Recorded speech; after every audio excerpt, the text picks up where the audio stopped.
पति पत्नी के बीच झगड़े क्यों होते हैं?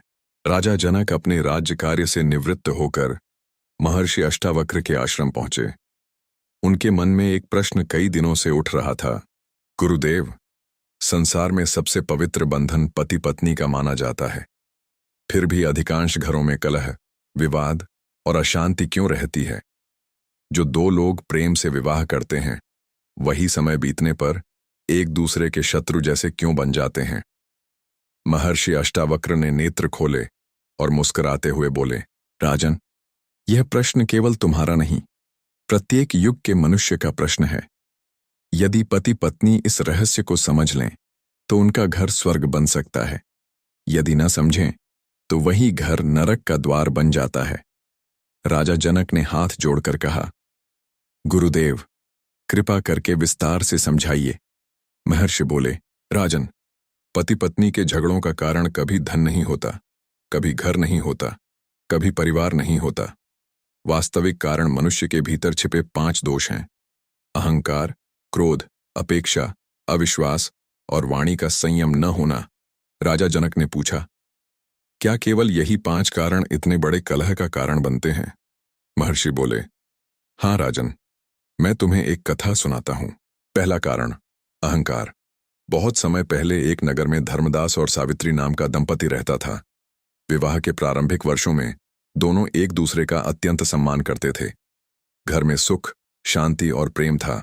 समय बीता, धर्मदास का व्यापार बढ़ गया, धन आने लगा। धीरे धीरे उसके मन में अहंकार आ गया। वह सोचने लगा, यह घर मेरे कारण चलता है, मेरी कमाई के बिना कोई कुछ नहीं कर सकता। उधर सावित्री भी घर की सारी जिम्मेदारियां निभाती थीं। उसे लगा, यदि मैं घर न संभालूं तो ये कुछ भी नहीं कर पाएंगे। धीरे धीरे दोनों के मन में मैं बढ़ता गया। जहां हम समाप्त होता है, वहीं से झगड़े प्रारंभ हो जाते हैं। एक दिन छोटी सी बात पर दोनों में विवाद हुआ। किसी ने भी पहले क्षमा नहीं मांगी।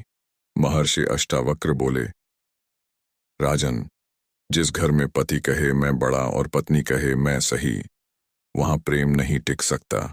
दूसरा कारण, अपेक्षाएं। राजा जनक ने पूछा, गुरुदेव, अपेक्षा भी झगड़े का कारण कैसे बनती है? महर्षि बोले, जब मनुष्य प्रेम करता है तो वह प्रेम देता नहीं, बदले में कुछ पाने की आशा करने लगता है। पति सोचता है, पत्नी मेरी हर बात माने। पत्नी सोचती है, पति मेरी हर इच्छा पूरी करे। जब इच्छाएं पूरी नहीं होती, तब शिकायतें जन्म लेती हैं।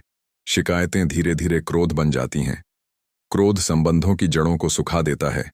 तीसरा कारण, कटु वाणी। महर्षि बोले, राजन, संसार में तलवार का घाव भर जाता है, पर कटु वाणी का घाव वर्षों तक नहीं भरता। एक बार धर्मदास क्रोध में सावित्री से बोला, तुम्हें किसी बात की समझ नहीं। सावित्री ने भी उत्तर दिया, और तुम्हें केवल धन कमाना आता है, परिवार नहीं संभालना। दोनों ने केवल कुछ शब्द कहे थे, लेकिन उन शब्दों ने वर्षों के प्रेम को घायल कर दिया। महर्षि बोले, जिस घर में वाणी पर नियंत्रण नहीं होता, वहां लक्ष्मी भी अधिक समय नहीं ठहरती। चौथा कारण, तुलना। राजा जनक बोले, गुरुदेव, लोग दूसरों से तुलना क्यों करते हैं? महर्षि बोले, क्योंकि मन कभी संतुष्ट नहीं होता। पति कहता है, देखो, अमुक की पत्नी कितनी अच्छी है। पत्नी कहती है, देखो, पड़ोस के पति अपनी पत्नी को कितना सम्मान देते हैं। तुलना प्रेम को समाप्त कर देती है। जहां तुलना होती है, वहां सम्मान समाप्त हो जाता है। 5वां कारण, विश्वास की कमी। महर्षि बोले, विश्वास एक ऐसा दीपक है जो घर को प्रकाशित करता है। जब पति पत्नी पर संदेह करता है, जब पत्नी पति की हर बात पर शक करती है, तब प्रेम धीरे धीरे समाप्त होने लगता है। संदेह मनुष्य को सत्य देखने ही नहीं देता।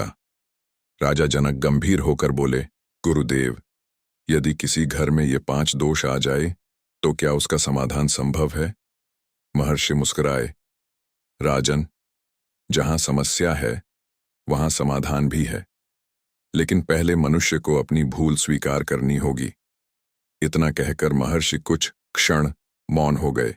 राजा जनक उत्सुकता से बोले, गुरुदेव, कृपा करके यह भी बताइए कि पति पत्नी अपने घर को पुनः प्रेम और सुख से कैसे भर सकते हैं। आगे देखने के लिए सब्सक्राइब करें।